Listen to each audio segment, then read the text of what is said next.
Halo guys, balik lagi bersama Bang Theo di sini. Kali ini Bang Theo akan melanjutkan cerita Against the Sky Supreme. Buat kalian yang penasaran, langsung saja ya simak video kali ini. Pada saat ini, jika kita melihat 3 jiwa dan 7 jiwa milik Kepala Tan, kita akan menemukan untaian aura hitam seperti rambut terus-menerus muncul dari 3 jiwa dan 7 jiwanya.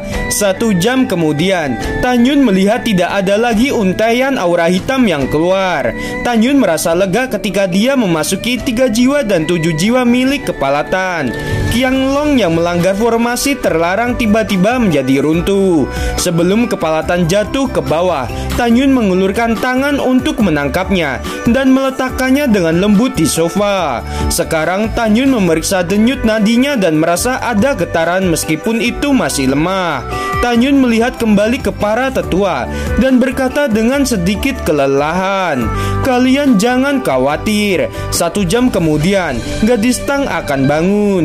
Ketika komentar ini keluar, semua orang terkejut. "Senior, berapa lama Kepala Tan akan sembuh?" tanya penatua kelima dengan gembira. Setelah dia bangun, dewa ini akan memeriksanya kembali. Tan Yun menatap tetua kelima dan berkata, "Siapa namamu?"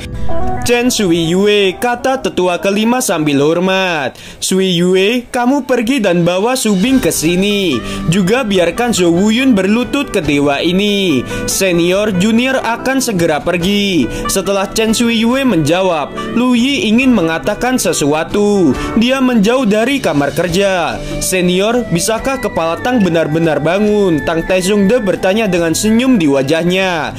"Tentu saja," Tan Yun berkata dengan arogan. 1 jam berikutnya, para tetua lainnya menatap gadis bergaun hitam itu dengan penuh harapan, kecuali Lu Yi yang nampak tidak senang. Gadis Tang sedikit mengepakkan bulu matanya yang panjang, membuka matanya yang indah, memandangi kamar kerja yang sudah dikenalnya, dan berkata dengan suara lemah, "Bukankah aku sedang bermimpi?" "Kamu tidak bermimpi, kamu masih hidup," kata Tan Yun sambil tersenyum. "Apakah kamu menyelamatkanku?" Gadis bergaun hitam itu sedikit tersenyum di wajahnya. Matanya yang indah meneteskan air mata yang membasahi pipi dan rambut di samping telinganya. "Yah, dewa ini menyelamatkan kamu," kata Tan Yun.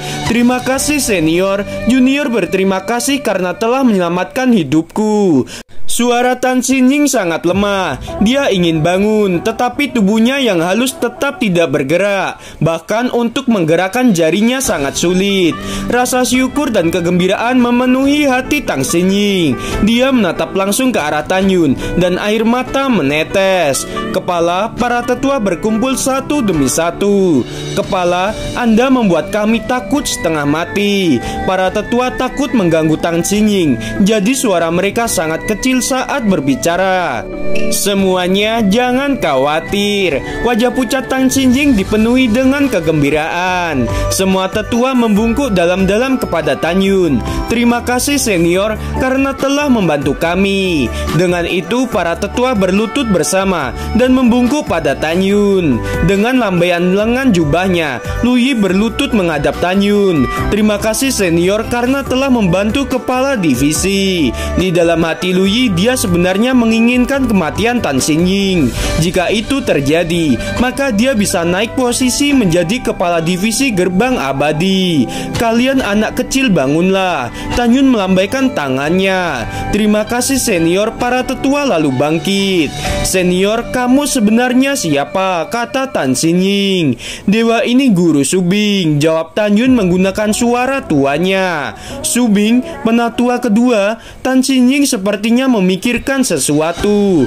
Dia tidak bisa bergerak, jadi dia mengalihkan pandangannya ke kiri dan melihat bahwa tidak ada penatua kedua dan Shen Subing di kamar kerja. Meskipun dia dalam keadaan koma dan tidak bisa membuka matanya beberapa bulan yang lalu, Tan Xinjing tahu bahwa tetua kedua gerbang suci akan mengeksekusi tetua kedua gerbang abadi dan membiarkan Shen Subing dikubur bersama dirinya. Pada saat ini, air mata mengalir di matanya. Penatua kedua dan Subing di mana mereka? Lu Yi maju selangkah dan berkata, tetua kedua salah mendiagnosis bahwa hidup dan jiwamu telah rusak dan dia telah dieksekusi oleh tetua kedua dari gerbang suci. Sekarang tetua kelima sedang mencari Sen Subing. Apa? Penatua kedua sudah mati? Tan Xinjing menangis. Akulah yang menyebabkannya. Dia seperti saudaraku. Aku membunuhnya. Gadis Tang, orang tidak bisa hidup kembali setelah kematian. Jadi mari kita ubah kesedihanmu. Ingat, kamu masih lemah sekarang. Kamu tidak bisa marah, apalagi sedih jika tidak para dewa tidak bisa menyelamatkanmu. Tan Yun menghela napas. Kamu tenangkan pikiranmu dan biarkan dewa ini melihat lukamu lagi. Baik senior. Tan Xinjing menekan kesedihannya dan menutup matanya. Sekarang jiwa Tan Xinjing sedang terluka parah. Oleh karena itu Tan Yun memanipulasi indera spiritual, menuangkan ke dalam pikiran dan jiwa Tan Xinjing lagi, dan memeriksa 3 jiwa dan 7 jiwanya. Setelah memeriksa, Tan Yun menarik kembali indera spiritualnya. 3 jiwa dan 7 jiwa kamu rusak parah. Setelah dewa ini melihat Subing, saya akan memberikan beberapa resep penyembuhan untuk kamu. Minumlah sebulan sekali selama 6 bulan. Kamu pasti akan pulih. Terima kasih senior. Ketika Tan Xinjing membuka matanya, Tan Yun tiba-tiba berdiri, melihat tetua kelima memegang seorang wanita berlumuran darah. Subing. Tan Yun muncul di depan penatua kelima dan memeluk Sen Subing. Pada saat ini Sen Subing tampak mengerikan. Wajah dan tubuhnya ditutupi dengan bekas cambuk berdarah. Kulitnya terbuka dan darahnya merembes. Dia dalam keadaan koma dan bekas luka di seluruh wajahnya menunjukkan warna yang mengerikan, seolah-olah dia menderita siksaan tanpa akhir. Subing, muridku, siapa yang menyakitimu seperti ini? Hati Tan Yun menjadi sakit dan dia mengeluarkan air mata. Muridku, Tan Yun meraung. Suaranya melampiaskan kesedihan yang tak ada habisnya. Raungan itu membuat semua tetua dan Tang Taizongde di kamar kerja terkejut. Terlebih lagi, Zhou Yun yang berdiri di luar pintu menggigil dan ketakutan. Penatua kelima. Tan Xinjing menatap penatua kelima dengan mata yang marah dan dengan gemetar berkata, hewan mana yang melakukan hal ini? Kepala itu perbuatan tetua ketiga, di mana dia, mata indah Tan Xinjing mengungkapkan niat membunuh yang kuat. Tetua ketiga menunggu di luar pintu, kata penatua kelima sambil membungkuk. Kepala, tenangkanlah amarahmu. Pada saat ini, Zhou Yun bergegas masuk dengan gemetar dan panik, berlutut di depan sofa. Kepala, bawahan mengaku salah. Bawahan melihat bahwa pil yang diberikan oleh Sen Subing telah melukaimu. Itu benar-benar membuat saya marah. Pada saat ini, Tan Yun berkata dengan marah, Zhou Yun, pil kebangkitan yang disempurnakan oleh dewa ini bukanlah racun bagi gadis Tang. Gadis Tang memang mengalami kerusakan dalam hidup dan jiwanya. Pada saat yang sama, 3 jiwa dan 7 jiwa lainnya mengalami kerusakan fatal. Tetua kedua gerbang abadi memang salah mendiagnosis kerusakan gadis Tang. Tetapi gadis Tang dapat hidup sampai hari ini. Itu karena pil Zun kebangkitan dari saya. Pil itu memberi kehidupan selama setengah tahun. Kalau tidak, gadis Tang sudah mati dari awal. Penatua kedua gerbang suci juga salah mendiagnosis. Akibat dari kesalahan penatua gerbang suci membuat tetua kedua gerbang abadi terbunuh. Begitu pernyataan ini keluar, semua orang akan percaya karena Tan Yun menyelamatkan Tan Xinjing. Wajar jika Tan Yun tahu segala tentang luka jiwa Tan Xinjing. Kecuali Lu Yi, para tetua lainnya sangat sedih mengingat tetua kedua yang sudah bersama dengan mereka selama beberapa dekade. Tan Xinjing mendengar bahwa tetua kedua yang dekat dengan dirinya sebagai saudara perempuan meninggal secara tidak adil. Air mata tidak bisa berhenti menetes. Tan Xinjing memandang Zhou Yun dengan marah. Seret dan bunuh dia. Kepala, ampunilah aku. Zhou Yun nampak ngeri, lalu berbalik untuk melihat Lu Yi dan memohon, tetua keempat, selamatkan aku. Luyi menarik napas dalam-dalam, maju selangkah dan membungkuk. Kepala tetua ketiga telah melatih murid yang tak terhitung jumlahnya selama bertahun-tahun dan telah bekerja keras. Tolong ampuni dia. Selain itu, Sen Subing belum mati, hanya mengalami beberapa luka kulit. Tanpa menunggu kata-kata Luyi, Tanyun meledak dan berteriak, "Dasar bajingan, apakah kamu mencari kematian?" Luyi terlihat kesal tetapi masih hormat. Senior, junior hanya mengatakan yang sebenarnya. Selain itu, tidak mudah bagi Danmai kita untuk mencari tetua. Bahkan jika tetua ketiga bersalah, seharusnya bukan hukuman mati. Ya senior, So Wuyun berlutut di depan Tanyun dan bersujud meminta belas kasihan. Junior mengaku salah karena memukuli muridmu. Kamu bisa menghukum junior ini. Tolong maafkan junior ini. Tanyun sedikit khawatir mengenai ranahnya yang masih di alam jiwa janin. Jika ketahuan maka akan berakibat fatal.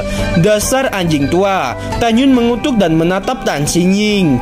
Gadis Tang, bagaimanapun juga ini masalah Danmai. Terserah padamu, tapi kamu harus memberikan penjelasan kepada dewa ini. Baik senior, Tan Xingying melihat Luyi yang kesal. Tan Xingying tahu bahwa hanya Luyi yang berharap dirinya mati dan Luyi akan naik jabatan. Dalam suaranya yang lemah, ada suara yang tegas. Saya tidak akan pernah menarik kembali apa yang telah saya katakan. Tidak ada yang bisa menghalangi saya. Penatua kelima segel kolam spiritualnya dan serahkan pada senior. Tetua kelima tiba-tiba mendorong telapak tangan dan kekuatan spiritual menembus alis So Wuyun tanpa peringatan. So Wuyun merosot ke tanah dan berteriak, "Tetua keempat, tolong bantu saya." "Kepala, apakah Anda yakin akan melakukan ini?" Luyi merona dengan cemas. "Kita telah kehilangan tetua kedua di gerbang abadi. Apakah kamu benar-benar akan membunuh tetua ketiga? Jika kamu melakukan ini dan guruku tahu tentang ini, bagaimana kamu bisa menjelaskannya kepada guruku?" Tan Xingying menatap Luyi dengan dingin. "Kamu tidak bisa menggunakan kepala pil gerbang suci untuk menekanku. Kepala ini memiliki cara sendiri dalam melakukan sesuatu." Pada saat ini, Sen Subing dalam pelukan Tanyun perlahan membuka matanya dan pandangan kaburnya berangsur-angsur menjadi jelas. Ketika dia melihat Tanyun, air mata bergumam. Guru, kamu akhirnya di sini. Saya sangat merindukanmu. Murid ini sangat bersalah." Tanyun memandang Sen Subing dengan hati yang hancur. Dia mengulurkan tangannya untuk mengelus pipi Sen Subing. "Murid yang baik, guru yang datang terlambat. Apa yang terjadi? Katakan pada gurumu ini." "Guru, So Wuyun ingin memenuhi nafsunya pada murid. Murid menolaknya. Jadi dia menyiksa murid selama setengah tahun." Sen Subing menangis dengan lemah. "Murid ingin pulang. Aku ingin kembali ke kuil Bingking." Begitu kata-kata ini keluar, penatua kelima menjadi marah dan menatap So Wuyun dengan dingin. "Kamu binatang. Kamu benar-benar pantas untuk mati." Penatua kelima Chen Shuye, ketika dia menjadi penatua keenam dari gerbang dalam, dia adalah guru Sen Subing. Pada saat ini, penatua kelima membungkuk dan menampar wajah So Wuyun. Para tetua lainnya juga melakukan hal yang sama, memarahi So Wuyun satu demi satu. Luyi ingin berbicara mewakili So Wuyun lagi, tetapi dia tidak tahu harus berkata apa. "Kamu sialan, dewa ini sangat marah. Bagaimana ada orang sepertimu di Venapil?" Tanyun sangat marah sehingga paru-parunya akan meledak. Dia memeluk Sen Subing dengan tangan kanannya dan tiba-tiba mengulurkan tangan kirinya. Dia menjambak rambut So Wuyun, menyeretnya ke tanah, melangkah keluar dari pintu dan menyeret menuruni tangga keluar dari aula abadi Tangzun. "Senior, ampuni aku." So Wuyun menangis sepanjang jalan dan meminta belas kasihan. "Dewa ini akan membiarkanmu hidup sedikit lebih lama." Tanyun tiba-tiba melambaikan tangan kirinya dan segera seluruh kulit kepala So Wuyun menjadi robek dan tubuhnya jatuh 10 kaki jauhnya. "Guru, bunuh dia." Sen Subing dalam pelukan Tanyun terus menangis, terus mengatakan untuk membunuh Zhou Wuyun. Pada saat ini para tetua berjalan keluar dari gerbang istana dan menatap Zhou Wuyun yang penuh dengan darah. "Dek kecil, berikan pedang itu kepada dewa ini." Suara Tanyun tidak mengandung jejak emosi. "Baik senior." Tan Taizongde muncul di depan Tanyun dengan cepat dan menyerahkan pedang terbang kepada Tanyun. Tanyun melambaikan tangan kanannya. Darah tiba-tiba muncul. Tangan dan 10 jari Zhou Wuyun terputus. Saat Zhou Wuyun berteriak, Tanyun tiba-tiba menghentakkan kaki kanannya ke mulutnya. Tanyun menggertakkan giginya, dan setelah beberapa pedang, lengan dan kaki Zhou Wuyun terputus. Tanyun menusuk dada Zhou Wuyun dengan pedang. Tiba-tiba 3 tulang rusuk Zhou Wuyun terbang keluar dari dadanya. "Kamu masih ingin terlibat dengan murid dewa ini?" Tanyun bangkit dan menghancurkan tubuh bagian bawah Zhou Wuyun. "Kamu bajingan, berani menyiksa muridku selama setengah tahun." Tanyun meraung, "Aku akan membunuhmu." "Dek kecil, jaga Subing." Setelah Tanyun meletakkan Shen Subing di pelukan Tang Taizongde, Tanyun berjalan menuju Zhou Wuyun seperti dewa iblis. Mata Zhou Wuyun telah rusak, tubuhnya menggeliat, wajah tuanya yang berdarah terdistorsi oleh ketakutan yang luar biasa. "Membunuhmu akan mengotori tanganku, tetapi untuk muridku, aku tidak takut kotor." Tanyun meraung, mencodongkan tangannya dan memutar cakarnya di dalam tubuh Zhou Wuyun. Tanyun mengangkat Zhou Wuyun. Tangannya tiba-tiba menggerahkan kekuatan. Di mata para tetua yang ketakutan, Zhou Wuyun terkoyak hidup-hidup. Tanyun melambaikan tangannya dan melemparkan mayat itu dari puncak. Gimana teman-teman, episode kali ini semakin seru bukan? Buat kalian nih ya yang masih penasaran sama kelanjutannya, langsung saja subscribe channel Bang Theo ini. Terima kasih.